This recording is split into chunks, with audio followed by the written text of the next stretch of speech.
Hey guys, I'm currently in the hospital, as you can see. So the past few days have been really hard for us as a family. I have been admitted to the hospital since Friday, and today is Monday. It's my 4th day in the hospital. Gosh, it's been a hard year. It's been a really tough year.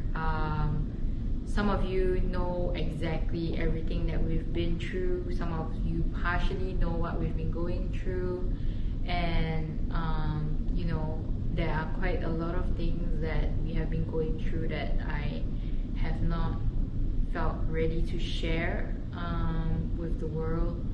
But I really wanted to do this video because I think that it would benefit some of you who are watching, and I think that it's so important to share my experience so that you are well equipped should you ever find yourself or a loved one in this situation again. So, you know, as some of you know, I'm currently an authorized insurance advisor with Hong Leong Assurance, and you know, I've been always telling my clients or potential clients about the scenarios of when a medical card or insurance would come into play, and how important it is to have one. You know, how important it is to be insured and to be covered, you know. And going through this experience firsthand as a patient and not as an insurance advisor, I am so grateful that I was covered, you know, and I'm so grateful that as soon as I got my first job back in 2015, I immediately got myself signed up for insurance. It is now 2022, so it's been 16, 17, 18, 19, 20, 21, 20, 7 years.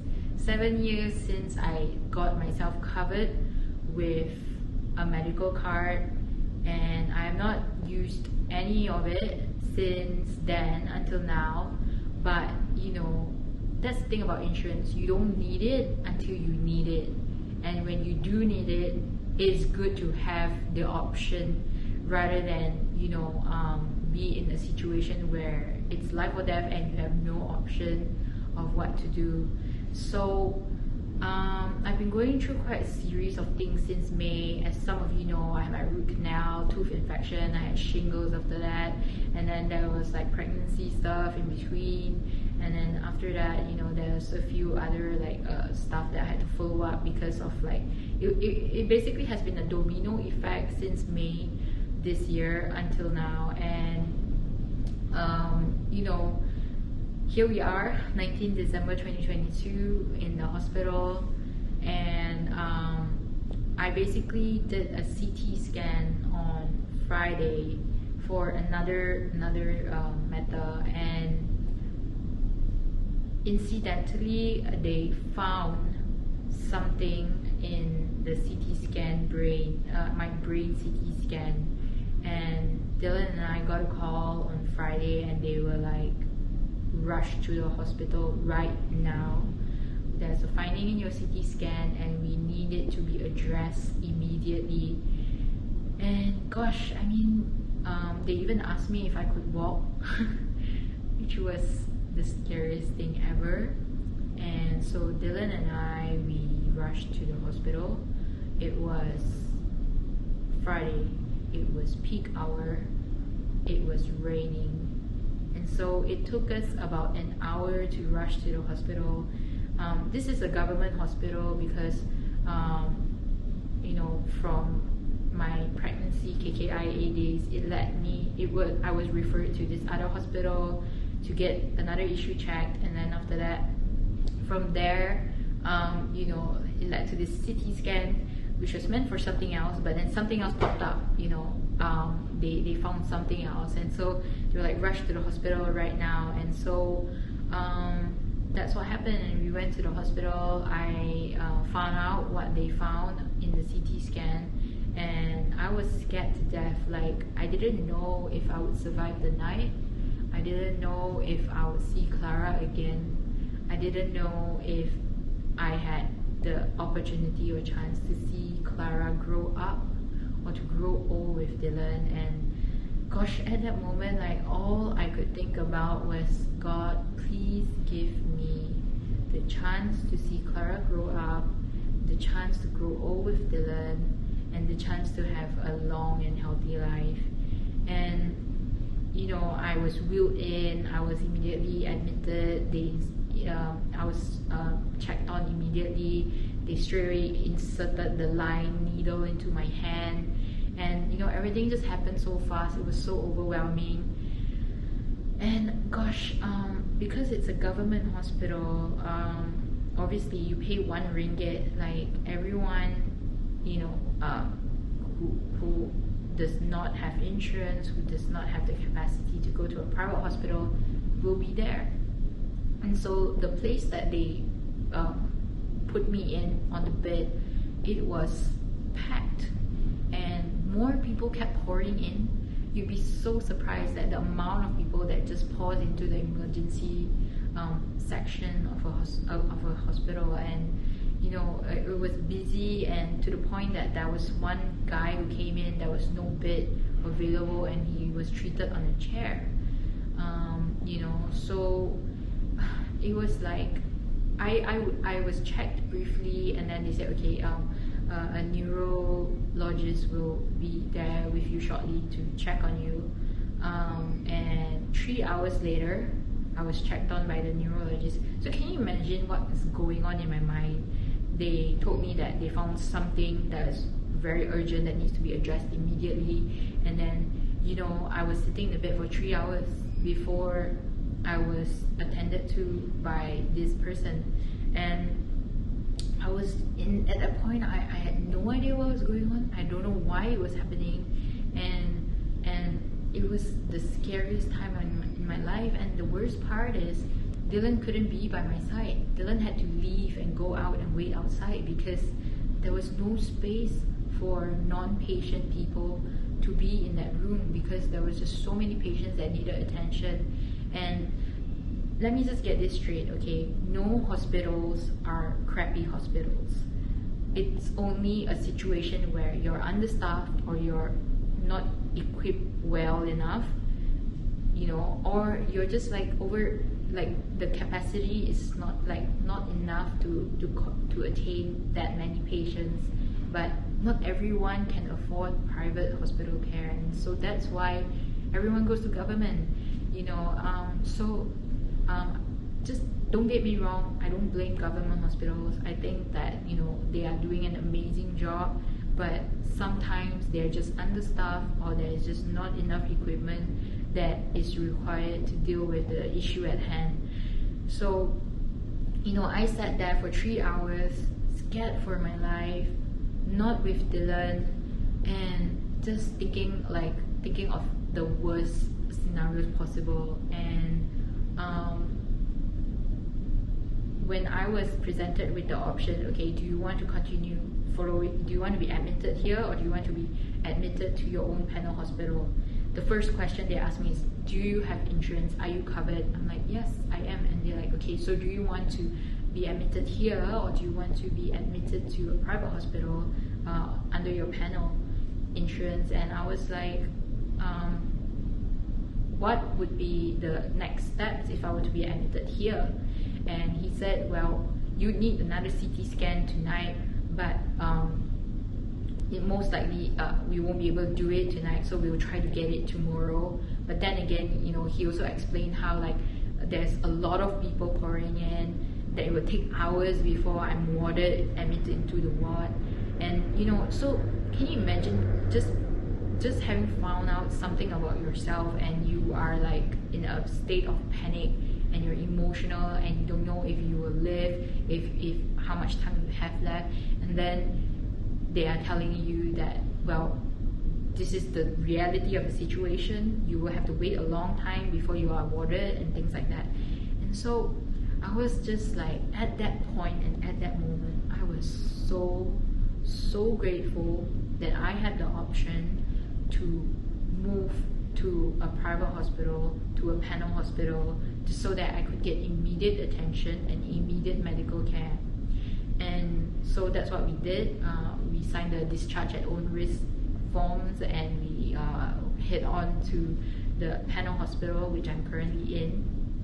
And I tell you, I just feel so grateful that I am covered by insurance in order to be able to comfortably be treated, comfortably receive immediate attention in medical care. As soon as I was admitted to the hospital, I straight away got a second CT scan, and the very next day I got an MRI scan done immediately as well.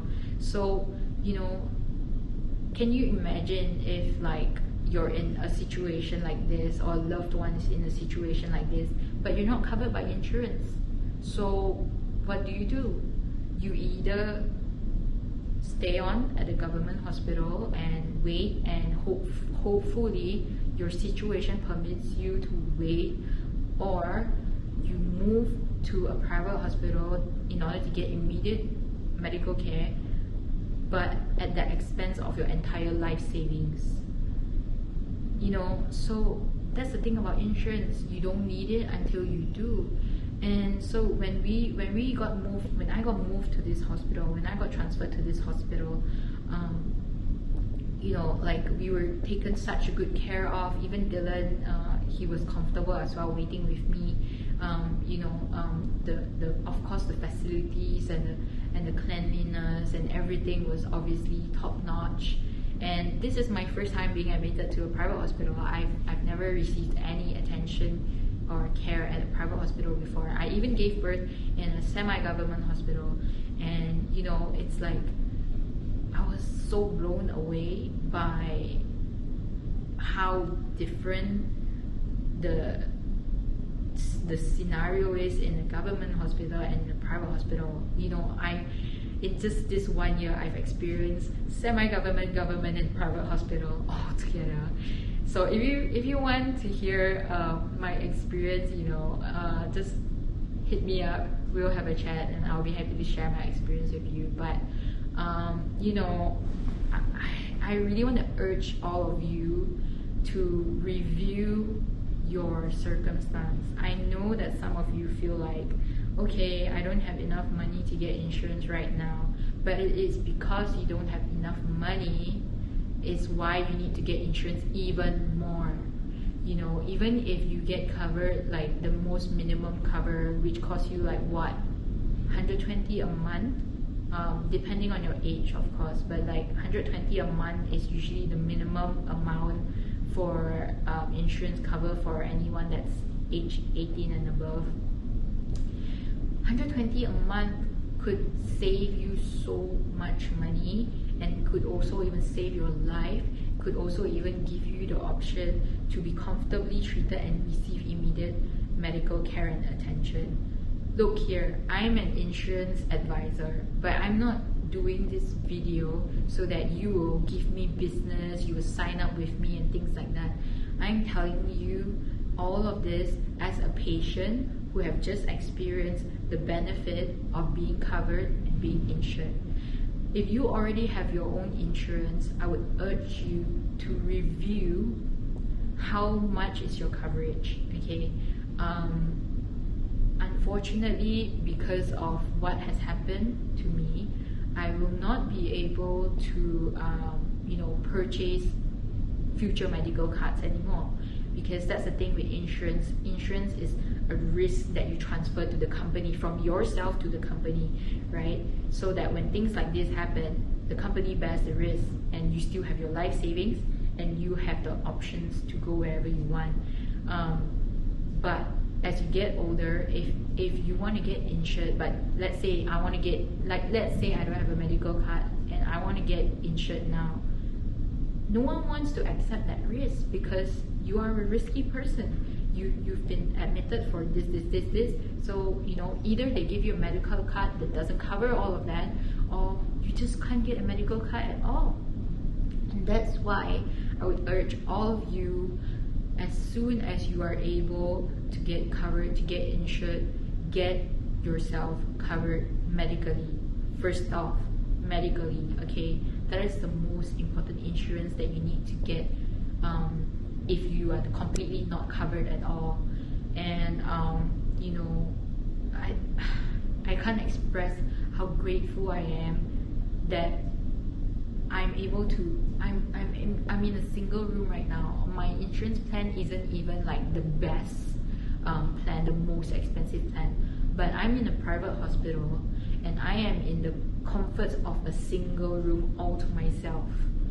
I'm not here because I can afford it and I'm like super rich and things like that, but it's because I plan ahead. My younger self planned ahead for moments like this.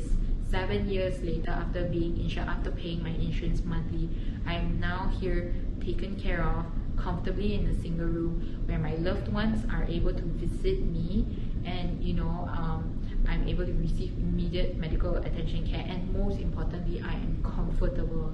You know, I never used to understand like why must people go to a private hospital? I mean, you can just go to a semi-government hospital or government hospital. Like, why do you want to spend so much money?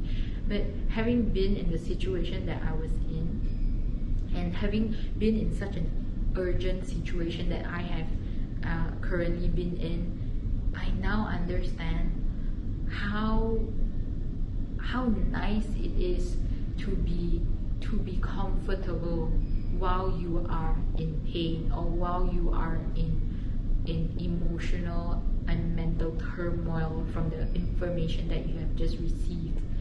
So guys, you know, first off, if you are not medically covered, go and talk to an insurance advisor and get yourself medically insured and covered, okay, as soon as you can, because the minute you get things like this, you can't even buy insurance even if you had the money, okay? So get covered ASAP. Number 2, if you're already covered, find out what is your coverage, and if it's outdated, if let's say you bought this policy 10 years ago, you need to update your coverage, you need to increase your coverage in order to meet the inflations of medical costs. So, you know, if let's say I didn't upgrade my medical coverage, I wouldn't be able to be comfortably sitting in this single room, okay? I would be sharing rooms, or worse still, I would have to top up money on top of my insurance coverage. So that's something that you don't want. Make sure you review your policy often, find out what is your coverage, and if it is outdated with current medical costs, upgrade it before anything happens. My only regret is, as I wanted to upgrade my medical policy before Clara was born, and you know, so much things were going on and I put it off, and guess what, now I can't do it anymore, because like whatever I'm covered for now, this is what I'll get for the rest of my life. So if you can afford it, upgrade your medical policy coverage, okay?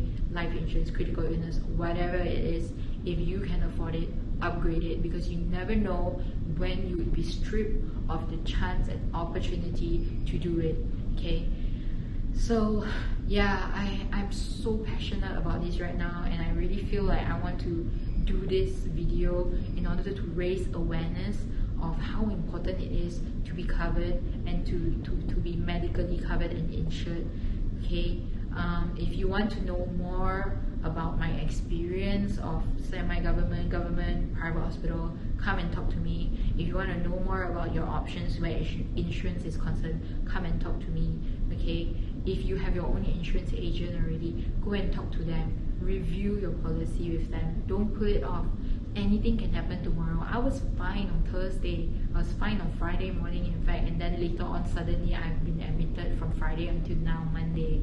And you know, I'm only able to do this video now today because, you know, I finally got the necessary tests and scans done, and I'm happy to say I would not have to go through surgery, okay? There's other ways to manage and monitor the situation that I'm currently in, and you know, so just thank you everyone who has been praying for me, who has been praying with us and standing in prayer, especially for our family who has helped to take care of Clara while Dylan had to be with me in the wee hours and to rush me to the hospital and things like that. And to everyone who has visited me and just prayed for me and be with me, thank you so much for being a part of my life.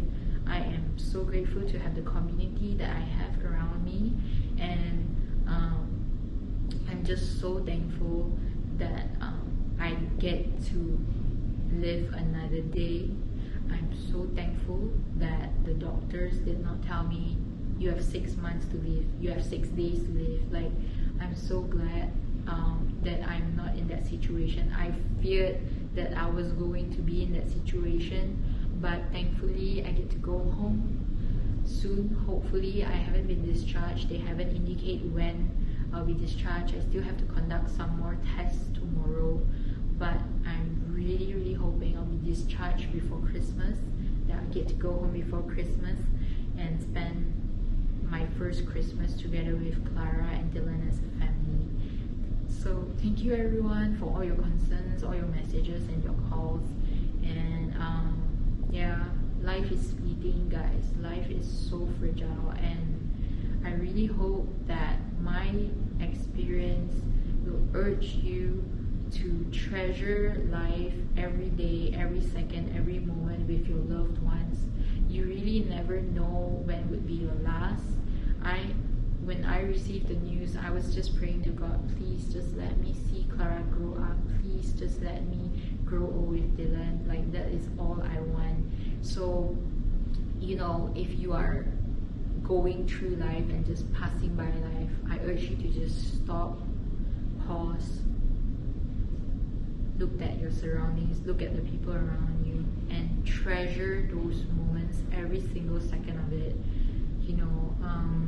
All these things like work, stress from work, materialistic things, having like high roller lifestyle and climbing the corporate ladder, things like that, those things are so secondary compared to time with loved ones, compared to having the chance to live another day. It truly is a gift, and everyone will die someday.